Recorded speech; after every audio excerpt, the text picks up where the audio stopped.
At Heffel, we love this Colville quote. It's in the ordinary things that seem important to me. And I think this defines why he was coined by the academics as a magic realist and has that ability to be both personal but universal. He transcends borders. He's collected nationally across Canada, but globally by our collectors.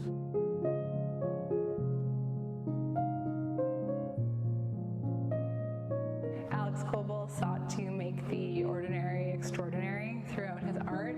He looked to his immediate surroundings in Nova Scotia, the seascape, the landscape.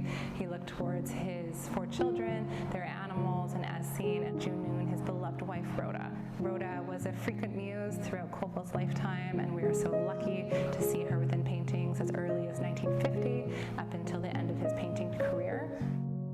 We know that in 1963, the year that June Noon was painted, that Alex Colville had left his full-time job of teaching art at Mount Allison University, and he was becoming an artist full-time.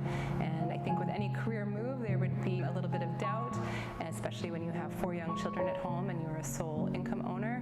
But in June Noon, we are fully transported to this wonderful, warm June day and enter the very unique world of Alex Colville. To better understand a painting like June Noon, it's very important to understand how Colville painted. Colville was an incredibly deliberate artist, and for each work, he produced multiple studies. In the recent Heffel exhibition, Alex Colville Thinking, Making, Reflecting, we were fortunate enough to have 3 separate studies for June Noon. In them, you can see how he geometrically structured his compositions and how his choices changed over time. Once the composition was set, what becomes very important to understand is his choice of media. Colville's early work and the work he produced as a war artist was generally done in oil paint, but then he discovered that the stillness and specificity of tempera better suited his vision. Tempera, though, could be temperamental and had to be produced in batches by hand, and when a commercially produced acrylic polymer paint became available that met his standards, he switched to that.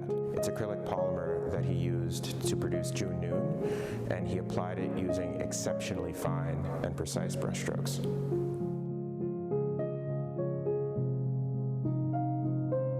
June Noon has many different aspects at play.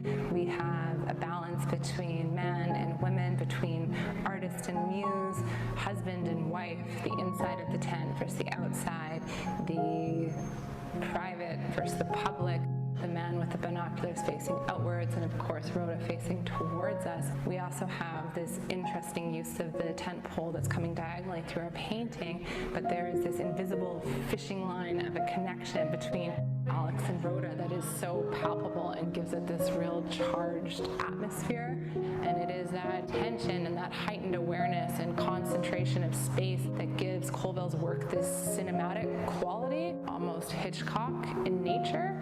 And I think that when June Noon is installed anywhere in the world, you cannot help but stand in front of this painting. How wonderful is this to have a great Canadian painting, let alone a great Alex Colville from the 1966 Venice Biennale as the flagship to our Canadian pavilion. Additionally, provenance is key for any artwork, and this magnificent Colville comes to Heffel from Germany after being in decades in the very important and notable Langen collection. Even though this painting was produced in Nova Scotia, it has traveled the world. And by looking at the back of this painting, reads almost like an international passport with the different countries and places it's been to. June Noon was also included in the 1983 retrospective exhibition at the AGO, which also toured throughout Germany. This painting now comes back to Heffel, and we are very proud to have it on Canadian soil once again.